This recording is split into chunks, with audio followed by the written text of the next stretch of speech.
પત્રકાર પર જીમલેન્ડ હુમલાની ઘટના સામે આવી છે। બુટલેગર ભાવેશ સોલંકીએ જૂની અદાવતમાં પત્રકાર પર હુમલો કર્યો હતો। બુટલેગર અને તેના સાગરીતોએ પત્રકાર નૈતિક પટેલનું અપહરણ કર્યું હતું। માંજલપુર સરસ્વતી 4 રસ્તા પાસેથી રિક્ષામાં અપહરણ કર્યું હતું, જેમાં નૈતિક પટેલ પર હુમલો કરી રોડ પર ફેંકી શખ્સો ફરાર થઈ ગયા હતા। તો સમગ્ર ઘટનાની વાત કરીએ કે પત્રકારનું અપહરણ કરવામાં આવ્યું હતું। રિક્ષામાં પત્રકારનું અપહરણ થયું હતું અને તે બાદ રોડ વચ્ચે પત્રકારને ફેંકીને લોકો ફરાર થઈ ગયા હતા। ઘટના અંગે વાત કરીએ કે વડોદરાની આ ઘટના છે। ખાનગી ચેનલના પત્રકાર પર જીમલેન્ડ હુમલાની આ ઘટના છે। બુટલેગર ભાવેશ સોલંકીએ જૂની અદાવત રાખીને પત્રકાર પર હુમલો કર્યો હતો। બુટલેગર અને તેના સાગરીતોએ પત્રકાર નૈતિક પટેલનું અપહરણ કર્યું હતું અને માર પણ માર્યો હતો। માંજલપુર સરસ્વતી 4 રસ્તા પાસેથી રિક્ષામાં તેનું અપહરણ કર્યું હતું। નૈતિક પટેલ પર હુમલો કરી રોડ પર ફેંકી શખ્સો ફરાર થઈ ગયા હતા। આ સમગ્ર દ્રશ્યો જોવા મળી રહ્યા છે।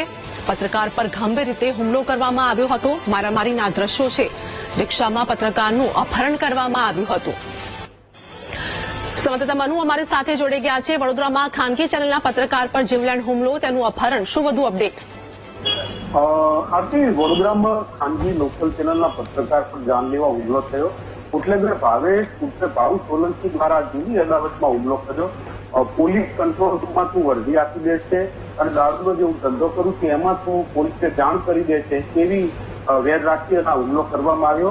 બુટલેગર અને તેના સાગરીત દ્વારા માંજલપુર સરસ્વતી 4 રસ્તા પાસે રિક્ષામાં પત્રકાર નૈતિકનું અપહરણ કરી અને એને માર માર્યો હતો। અત્યારે હાલ તો નૈતિક પટેલને સારવાર માટે ખસેડવામાં આવ્યા છે।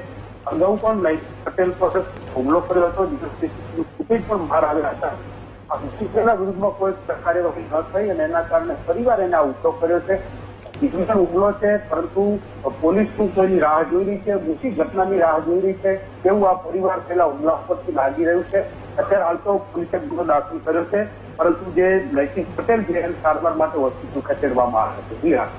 જી આભાર માનું સમગ્ર માહિતી આપવા બદલ।